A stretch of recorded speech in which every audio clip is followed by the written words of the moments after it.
I'm Derek Hankerson, and I'm with FirstCoast.tv. This morning, I'm with my cousin B, and we're at Flagler College for the Yamasee Conference. B, good morning. Can you explain to the non-natives what B stands for? B in our language, which our language is the language of Hichiti. A lot of the Miccosukee people speak a form of it right now, but B means head chief, and me being head chief of the Yamasee Indian Nation. Is the Yamasee Nation a federally recognized tribe? Well, that's a twofold question, and sometimes people lack the understanding of federal recognition versus federal acknowledgement. Federal acknowledgement is what we do have, and federal acknowledgement comes from various forms: treaties, federal court orders, and or the process where you petition the Bureau of Indian Affairs to be actually recognized. Now, once you receive or you put forth a treaty and make sure that your tribe is a part of that treaty, and or you prove that you have a federal acknowledgement through court documentation, you can now use that in order to be federally recognized. We have federal acknowledgement through federal court documentation, and it's nothing that we put on record or publicized through online documentation and whatnot like that. But we do have federal acknowledgement through federal court system recognizing us as a legitimate tribe based on the standards of what a tribe is. How do we distinguish between the Creeks and the Yamasees? Well, that's a very complicated but simple question, and it was posed yesterday at the conference. What was the distinction? And what we found is that we know historically there was no difference. The Yamasee were renamed the Creeks. The Creeks did not exist until after the Yamasee War of 1715. If you get the book or you find yourself ever wanting to research a book, The Invention of the Creek Nation identifies that inside of the documentation. It says that the name Creek was created for a political purpose, which would be basically land acquisition. So I think to try and piece this thing together or the puzzle together for people will create disruption of history. I think it would upset a lot of people because you have a nation now called the Creek Nation that is federally recognized, and people were like, well, why aren't the Yamasee recognized if they are actually the Creeks? Right. And some of that supporting factor was the Yamasee was the only tribal nation here in the southeast that had an upper and lower chiefdom or confederacy. Right. Well, there was no upper or lower Creeks before there was an upper or lower Yamasee. Right. And so, without going into detail, right, because this is a very controversial topic. Right. Without going into detail, I would just employ the viewers to, do their own research. Exactly. And find out for themselves. And that's why it pays to tell the truth from the beginning. My last question is, why do academics assume all Yamasee have been extinct? To be fair to the academics, I would not say that all academic scholars think the Yamasee were extinct, because if they did, we wouldn't have a conference today. Good point.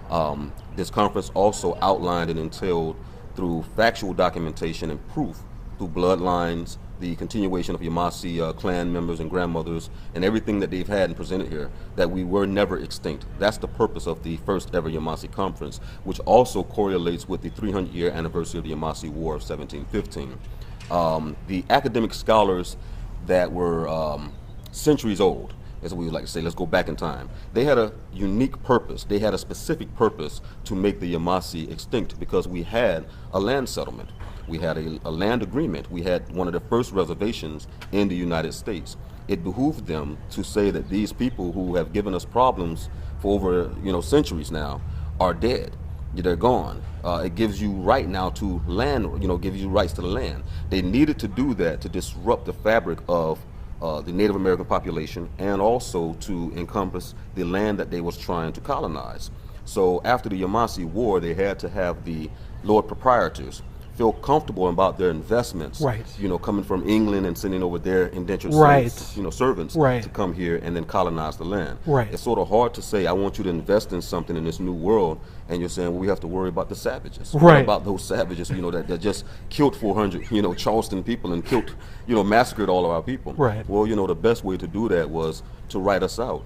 The Europeans have a saying that says, the pen is mightier than the sword. That's correct. And in this instant, it was. Right. Our people never had the need or want to write or read their documentation. Right. We never cared about how they seen us. Right. Our whole purpose was for survival. That's right. We cared about our children, That's our right. grandmothers, the The same families. thing we are now. Exactly. And the whole writing this out was just that. But anyone that takes the time out, you know, without being ignorant, Right. you actually take the time out and say, hey, you know, how did these people become extinct when you identifying them as Seminoles? Right. Or you identifying them as Mikosuke? Right. Or you're identifying them as Yamasee Seminoles, or all the different names they give us. How is that an extinct race? Right. How do you say these people no longer exist when you say these other tribesmen married into their women and had babies by their women, when every tribe in the Southeast had a matrilineal society? Right. So that meant that if you had a baby from a woman and she was of the Yamasee, then that baby was Yamasee. That's right. And so they have these things documented on Seminole records. Right. They have these things documented amongst the Mikosuke. Right. They have it documented amongst the Creeks. So, you know, when you say that, you know, again, the extinction, people that have a purpose will look past that. Right. People who have a purpose will say, oh, well, they're all African, or they're, you know what I mean, they're African American. Right. Well, no, we're not. We happen to be dark-skinned people, and actually, we're not even black. We're Right. red-skinned. We're red-skinned. We're Redskin, Yeah. exactly. You know what I mean? They say copper tone. Exactly. You know. It's Redskins. It's Redskins. you Right. know, that's And what we are. hence the big debate with the Washington Redskins. Some look at it as being offensive, some look at it as being derogatory, but what most people don't know is prior to the British immigrating to Virginia and Washington, who were there? The Redskins. The Redskins, and that's exactly right. You know, it is so pivotal that people really understand the literal meaning of things. Exactly. And what I mean by that is, when people see dark-skinned Indians, and we're going to see some cousins, the Mikosuke. Yes. Today, we're going down to Miami to see Leroy Osceola, Yes. the traditional Mikosuke. Yes. When you see their ancestors, which are our ancestors, Yes. you look at us. You're looking at mirror images of us. Right. And so that is important, because when you see modern-day Mikosuke who have bred out a little bit, Right. or are breeding out Right. gradually, Right. and Right. they become lighter and lighter of skin, Right. those with the truth will say, well, this is coming from the raping of our women, Right. the raping of our children, and their skin tone gets lighter. Right. And I say that because, you know, is so,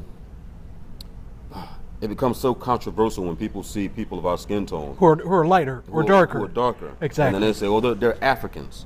That is like saying all of the lighter versions of Native Americans in the West are Mexicans. 'Cause Exactly. They get called that. Sure. They get called that. It's ignorance. It is ignorance. It's sheer ignorance. It's pure ignorance Right. at its best. Right. And it's also a form of racism, because it's a competition. Right. What is it that you don't want the Right. dark-skinned Indians to achieve? Exactly. You know what I mean? And you're perpetuating the same type of mentality, or Ignorance. mental ignorance that your ancestors have were part to, that they had, subjected themselves through, and which what they were fighting about. You're doing the Exactly. same thing. And then we won't do, as Native Americans, we won't say, well, brother, you're lighter than myself, and science have proven you're Mongoloid. Your ancestry is a Mongoloid, and that you come from Siberia. Right. You know, we won't do that. So we don't have to play that game. That's right. What we do is we embrace all people, but we ask that you truly get an understanding of Native American history, Native American documentation. There is nothing that we wrote about us. Right. Go back to, if you believe in, the white man, then go back to his documentation and look at what he says, because it only seems that our people believe what he says. Right. So it's documented who we are. It's documented what we've done. It's documented where we were. That's right. And when they couldn't no longer document us, they put census records That's on us. right. You know what I mean? They started Right. putting the census to find out where we Where were. we were. And Where then- are you? And then they wrote down Negro. Right. You know what I mean? But I asked everybody, where was a Negro on the continent? Name the country Negro. There is no country. Actually, it was a Spanish term for black. Plain and simple. So we were in Spain. Plain and simple. But you had a question. I apologize. No, what I was going to say is my cameraman, Jorge Rivera, had two questions. And one question was, would you speak something in Yamasee? Would you say something in Yamasee for non-native speaking people? Yeah. Ani miki siko halam hachutolame Yamasee hajo. Ani miki be ayati Yamasee. Ani fusi eripaka hajo. Ska mikosuki. Puni Yamasee onke. Shonabichi. To you, your cameraman, to the people. A rough translation is, I am Siku Hidden Eagle, Yamasee, of the chief Arapaka Hajo. Sam Jones is what he's known, and he lived in Mikosuke, Yes. Florida.